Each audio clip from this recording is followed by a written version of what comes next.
Welcome back, guys, and today I have returned from the dead, and a genuine apologies for anyone who actually thought I was quitting or leaving or whatever. It was an April Fool's joke, and I did actually plan on saying April Fool's at the end of the video, but the deck somehow managed to win 2 games, which I think put me in a state of shock. Hence the forgetfulness. But unfortunately, you're stuck with me forever, or until Duels gets unfun, one of the two. And as I'm sure you've seen by the lack of uploads recently, I've been struggling to find decks I want to play with. I mean, I built this blue Eldrazi deck, it's just been miserable. I built a Angel deck, it's not been fun to play. I've built a Bant Mill deck, not been fun to play. So I decided, you know what has been fun to play, and I decided, you know what, I did upload a video with Mono Green, but I have made a lot of changes since then, so I thought, hey, let's go to where we are now with the deck. And it's very unrecognisable from that video. There's a lot of... sorry, my throat is genuinely hurting here. But there's a lot of changes I made to it. As you can see, Walking Ballista has been added in place of the Nissa's Pilgrimages. It's versatile. You can play it early, you can play it late, and sometimes you can flood out with this deck, which is not a problem with Walking Ballistas in your deck. What else has changed? We added 2 Duskwasp Recruiters. Good card, very good card. It's kind of like Evil Leap, except good in this deck, and yeah, I mean, it helps you find your bombs. Again, it's not terrible late because it's a big mana sink, and then early game you can help you even ramp if it flips into Crowlin Horde Hola. Crowlin Horde Hola. I don't know what I said there. I'm sorry. I'm getting a bit delirious apparently. What else has changed in the deck? Bristling Hydra has now made the cut in place of the Arborback Stompers. This is another change I'm quite a fan of. Arborback Stomper costs 1 more and gives you 5 life. But this thing, it has the same stats, they're both 5/4s essentially. But this thing trades Hexproof for a trample, and you lose the 5 life to get 1 cheaper, which I think is worth the trade-off. And any other changes in the deck? Well, I guess Verdurous Gearhulk, that was in there before. Monstrous Onslaught's now up to 3 copies. Nis is now in the deck. I'm not sure if she was in before. But then apart from the top end stays the same, and we added a Rogue's Passage. A Miser's Rogue's Passage, just to in case the situation comes up. Very rare. I've only had 1 game where it's came up so far, and I've played a lot of this deck. But yeah, it was kind of a group effort. This deck, it's one of the few decks I've actually posted like on the forums saying, hey, let's try and brew something together. And it descended into anarchy, but we did get something in the end. And I think I know Elk is someone who's given a lot of advice and been putting a lot of work into this deck as well, and my list is very similar to his. I know a lot of people have been contributing to that thread, so it's kind of a group effort here. There's some changes here and there. People want Rex Sages and stuff, but we will reach consensus. We will eventually get somewhere. But this is the perfect hand. So tempted to keep. I was genuinely so tempted to keep that, but I mean we have 2 overpower cards. But no, this is slightly better. Not much better, mind you. If he kills our Talus Tracker, we're screwed, but it's better than going on to 6, I think. There's a big... Okay, we're gonna get something going here. Rishkars is gonna come off the top. Bunch of land, some ramp, and then we're gonna go to party here. Jund Energy, Jund Snakes. I don't know how I feel about this matchup. Not great, to be honest. I think we... Okay. I mean, we kind of just have to slam the Talus Tracker out. At least if he kills it, it's going to be with like a Harness Lightning or an Unlicensed Disintegration.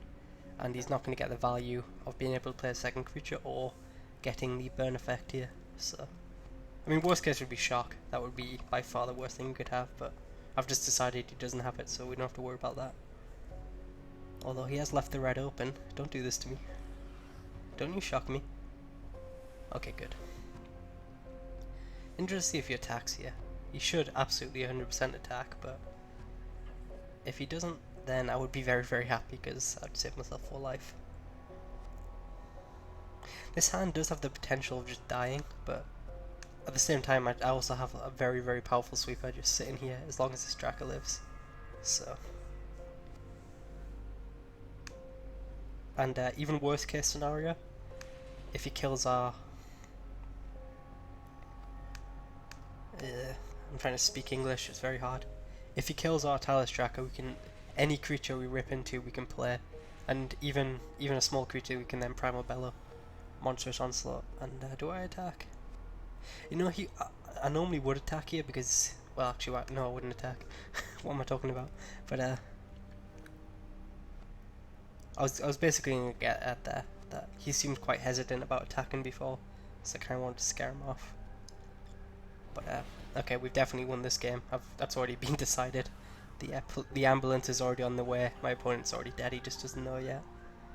But yeah, they've lost by tapping out there. They don't know it yet, but they have lost.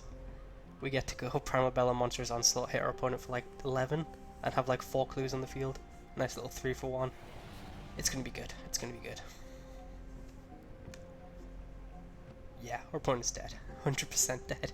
This isn't even close. This is spectacularly over. Okay.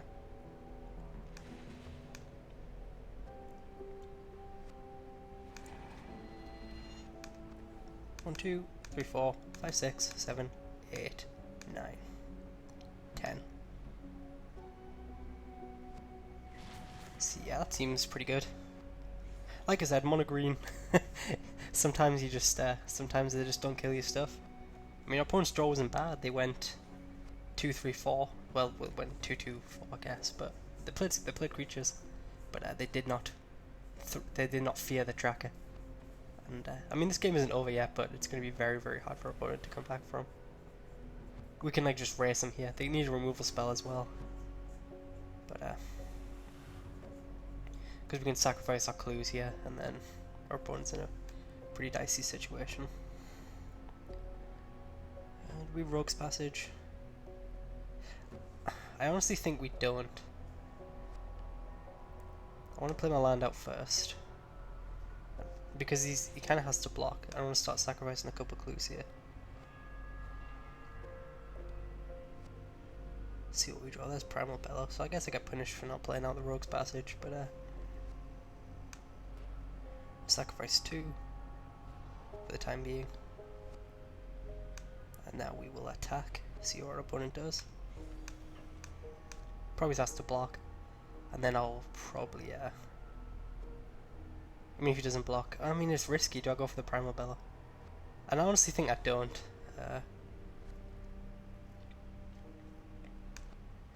I don't think I go for the Primal Bellow. He's holding up 3 mana, and he's got to have something in hand. And we kill him next turn with Nissa anyway, with the Rogue's Passage. And if we go for it there and it dies, then maybe something can go wrong. But on 11 life, I'm not too worried about dying here. We get to draw 2 more cards at end of turn, and then something good should happen. We'll have 2 lethal threats attacking. Maybe we can draw into like a Blossom in defense as well, just to absolutely avoid dying here. There we go. Wouldn't pause, but 6/5. As a Verdurous, so that's another good card to have. But this game is going to be very hard to lose. There's another Monstrous Onslaught, so I think we can just go off here.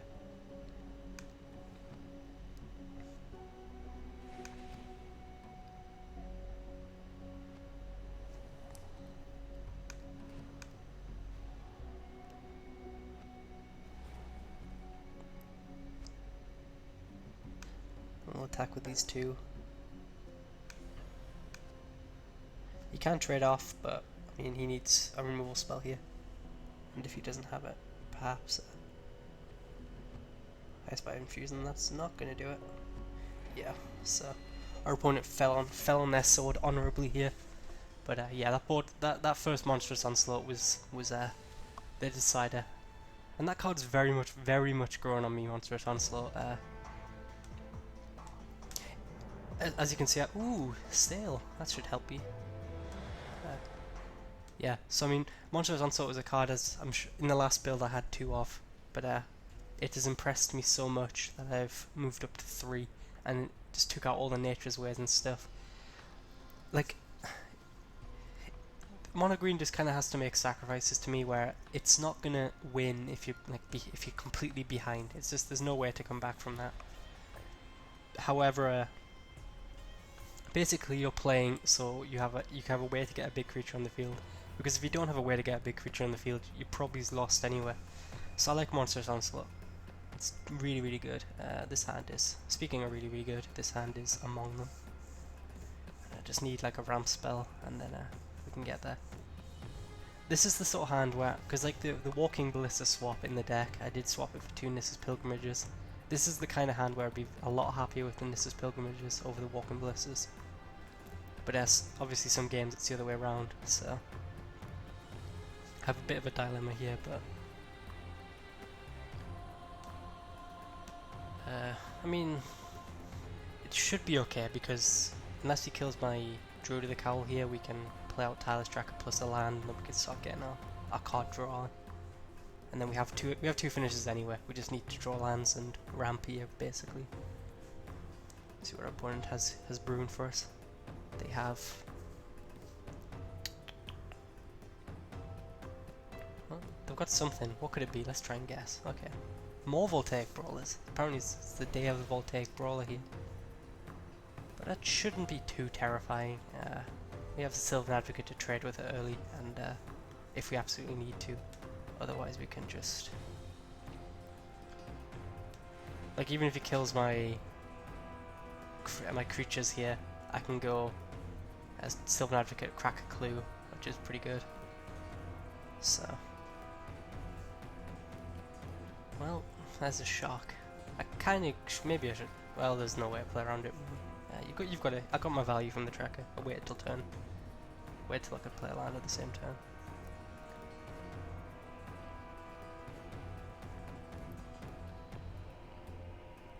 And, but I mean, Voltaic Brawler is a scary card. It is a 2-mana 4/3 when it attacks. So it looks like we're playing some sort of Gruul aggro deck. This might not be as pretty because we don't have the sweeper. But,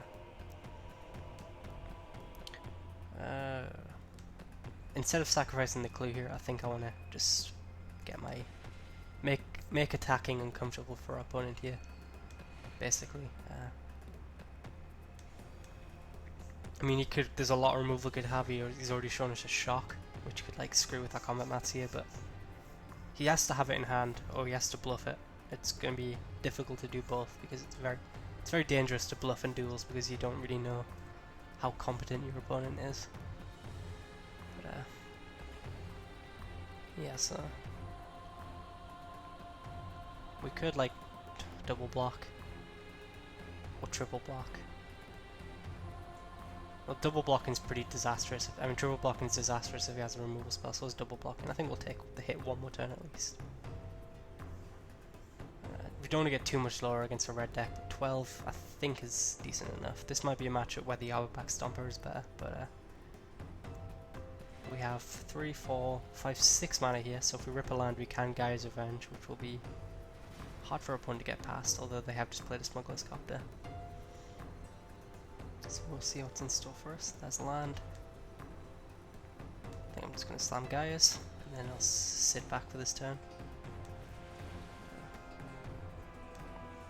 So it's tough. It is tough because our opponent can now hit us for 3 in the air, but we can. I mean, maybe there's an argument for even. Well, I doubt there's an argument for attacking with the guys there because you can still double block. But like, I mean, if we draw Rishkar's Expertise or Monstrous Onslaught, of which there's 5 in our deck, we just win this game pretty much on the spot. But if we don't, well, things will get a bit ugly. Even Primal Bellow's not terrible, especially as our opponent's going all out here. So I mean, we haven't seen a pump spell from them. We've seen removal, and it's very hard to run both pump spells and removals and creatures in the same deck. So I think I'm going to risk the double block here, like this, and then the block like this. I guess High Aspire and Fusion absolutely murders us here, but I'm going for it. Okay, that worked out. I mean, even if he shocks our Sylvan Advocate here. Is he just dead on the backswing? 8, 16, well no. He taps out here. 8, 16, 17, 18. Close. Close to killing our opponent. But he does have us down to 4 life essentially. Burgess Gearhulk, does that just win?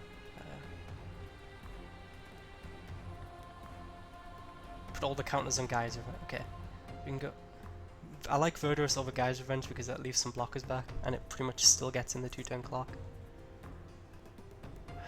But if we put, the thing is, we've got a Rogue's Passage here with Guy's Revenge, which means that we kind of want to put the counters on a creature we can use the Rogue's Passage on, but I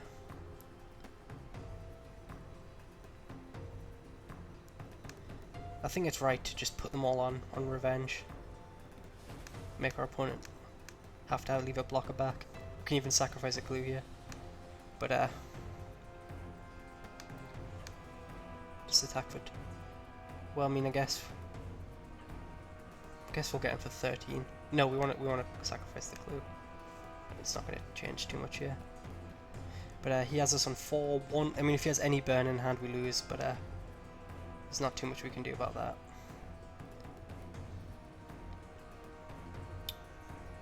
But if he doesn't have, I mean, if he doesn't have burn, we win, I think. But if he does have burn, we do lose. And he does get a loot at it as well.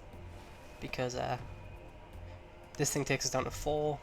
Copter takes us down to 1. So we'll see.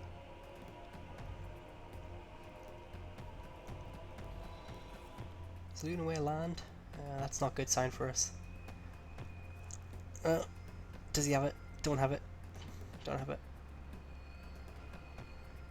Ember hold it down to 1. Shock. Don't do it.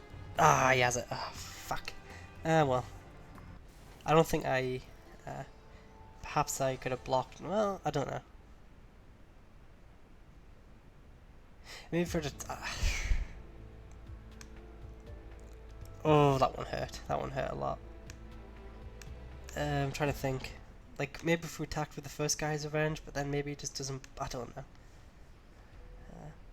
No, I think I was right. I mean, I'm trying to think like if there was an early point where I could have saved some damage with Full Take Brawler. I guess that Sylvan Advocate really didn't do too much, so maybe I could have...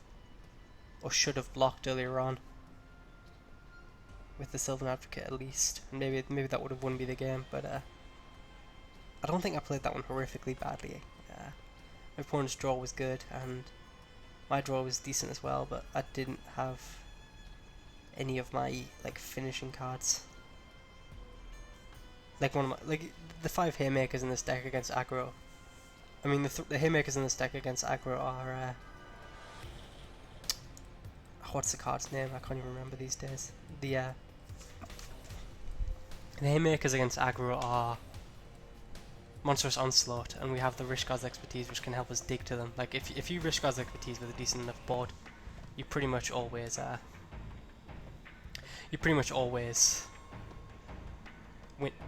hit the... I'm just gonna leave this game, by the way. I'm not playing against the AI. I'll get my free loss. Thank you very much, game, and your fantasticness.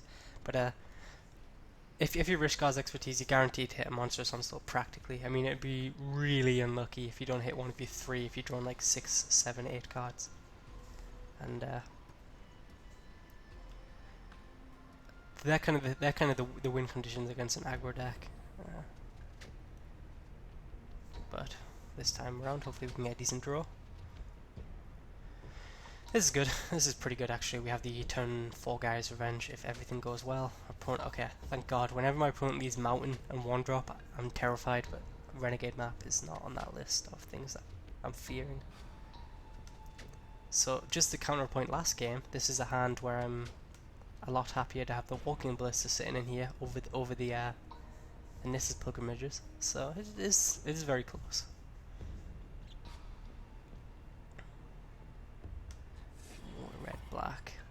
Red-black artifacts, it looks like. I look forward to the Marionette Master killing me. Already accepted it. Oh, don't be the Pier's Revolution deck. That thing is just traumatizing to play against. Please tell me this doesn't kill creatures. Oh, thank God, it's target play. Okay. Yeah, 1 damage to target play. If it was creatures, I would have had a breakdown there because because I couldn't play my Deathcap Cultivator or my Walking Ballista. That would have been disastrous. Well, if he's sacrificing his implement like that, I am worried. I'm not worried. I mean, I am worried, but it's better than like saving up for like a big improvised spell. And a Workshop Assistant. Okay, we are playing a spicy brew here, but The thing is, he didn't kill my 2-drop, so the damage has already been done. We can now turn 3 explosive vegetation. And we have the land drop sitting in hand, so... And we have a Rishkars, we have Guy's Revenge, we have Walking Blister. Like, he kind of has to kill the Deathcap Cultivate here, otherwise I can Guy's Revenge into Rishkar's Expertise, and then that'll be very, very hard to lose this game. I can't think of too much red-black could have. Like Aether Liliana plus kill my creature. And I mean, we're not under a lot of pressure. We've been hit for 2 damage so far. So, I mean, things can obviously go wrong, but we should be okay here. I like my opponent's deck just from what I've seen so far.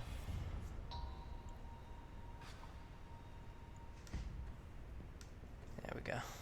So, smack him for 8. He can block, and then if he wants to block, save damage. Yeah, he's gonna. I mean, I think best case from here hits Pierre's Revolution, but even that's not too deadly. Yeah, an Implement. It's not particularly good, especially as he's tapped out. And next turn we get to draw 8 and play our best card. I mean, hope to draw into like a Primal Bella and a Monstrous Onslaught, and we'll win the game. But we'll see what our opponent does here. Foundry Inspector is good. He can now pretty much deposit his whole hand, I'm assuming. He should attack. No, he does not. I guess he's got decent blocks as well with that one thing. But anyway, let's stop having fun. Let's stop our opponent having fun here and draw 8 cards. As Monstrous Onslaught. 1, 2, 3, 4, 5, 6, 7, 8.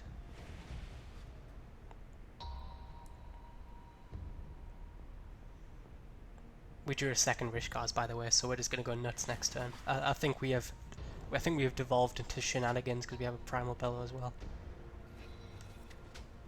How many do we have? We have 6 forests, so it's not even worth really going for 8, 14, 16. Yeah, it's not really worth going for. We're just going to do it next turn. We're going to draw a million more cards next turn and then do it. Okay, that seems a lot more fun. This is gonna be a close of this is gonna be a case of like Icarus and the sun, and we're gonna burn ourselves badly here. Like if he has an Aether Liliana, we are in a doo doo. But it's interesting that okay, never mind. I thought it was a discard one. Discard 1 land. Bristling Hydra, you're not fun enough, and we'll get rid of Crusher. Just let our opponent know dominance has been asserted here. Because we're gonna draw 8. We're gonna draw 15 cards. That's gonna be pretty decent. Not often does a mono green deck to get to go, well, let's just draw 15. Although he might actually live this turn now if he cascades correctly from that Treasure Keeper. But like I said, we're all in now. We're all in. Let's draw 15. There's a second monster, I suppose. Have to click 15 times no matter what. But okay, he did actually cascade into a blocker. And okay, I might be going a bit too far here. Our opponent's not even out of this game because of the lack of trample. But I think it would take a spectacular turn of events for us to lose this. I'm just gonna discard 12. I'll get rid of 5 lands. We'll get rid of some explosives. Some druids, I guess they can go. I don't even know what we'll get for one Blossom Defense. Do we need lands? Not particularly. I want to keep one around though. I guess Duskwatch, we've already got so much action in our hand, and then I guess Blossoming can go as well. All our creatures have hexproof. So we're down to 23 cards in the library. Hopefully our opponent doesn't drop blue and then tutelage. That would be a problem.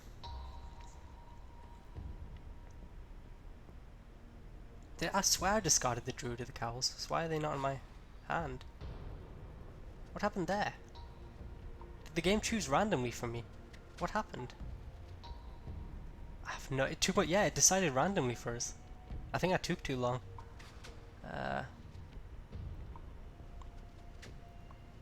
Well, second guy's revenge it is. Game being a bit cheeky there, I thought. How much time? I clicked pretty quickly. It's difficult to choose when you have to discard from your hand of 22 cards, you know.